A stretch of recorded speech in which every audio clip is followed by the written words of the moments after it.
ఎందుకు సార్ అంటే ఈ బైక్ నడిపే వాళ్ళు జాగ్రత్తగా ఎందుకు ఉండాలి? అదేవిధంగా ఇట్లాంటి వాళ్ళలో ఎల్1, ఎల్2, ఎల్3, ఎల్4, ఎల్5 ఈ ప్రాబ్లమ్స్ అన్నీ వస్తా ఉంటాయని చెప్పేసేసి విన్నాను. దీనికి పీఆర్‌పీ ద్వారా ఎట్లాంటి ట్రీట్మెంట్ ఉంది? ఇప్పుడు బైక్స్ నడపడం అన్నది ఇప్పుడు ఒకటేంటంటే మేము చిన్నప్పుడు ఉన్నప్పుడు బైకులు చాలా తక్కువ ఉండేవి. ఇప్పుడు కంప్లీట్‌గా ప్రతి ఒక్కరు కూడా బైక్ మీద నింపబడుతున్నారు. చాలా ఘోరమైన విషయం ఏంటంటే ఇన్ కేస్ అది 30 కిలోమీటర్ల దూరంలో ఆఫీస్ ఉన్నా గానీ ఆ! బైక్‌లో వెళ్తున్నారు. అంటే 60 కిలోమీటర్లు. ఆ!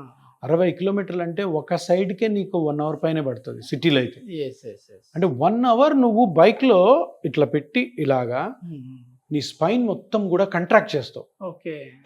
రిలాక్స్‌గా ఉండం కదా! ఇట్లా అవును. నడిపే బైక్‌లు ఆడ ఉండవు. యెస్. యెస్. ఇట్లా. సో ఈ మజిల్స్ మొత్తం కూడా స్ట్రెయిన్ అవుతాయి. ఆ ఓకే. మజిల్ స్ట్రెయిన్ 10-15 మినిట్స్ అయితే ఓకే. ఓహ్! 1 అవర్, 1.5 అవర్ కూడా డ్రైవ్ చేసేవాళ్ళు ఉంటారు సిటీలో. Yes, LB yes, Nagar yes. నుంచి గచ్చిబౌలికి వస్తారు. అవునవును సార్. సో అప్పుడు ఏమవుతుంది, రోజుకి దగ్గర 3 అవర్స్ వెళ్ళి రావడానికి వరకు కూడా మజిల్ టైట్ అవ్వడం వల్ల ఆ మజిల్ మధ్యలో ఉన్న స్పైనల్ కార్డ్ కానీ చుట్టుపక్కల లిగమెంట్స్ కానీ డిస్క్లు కానీ వీక్ అయ్యే అవకాశం ఉంటుంది.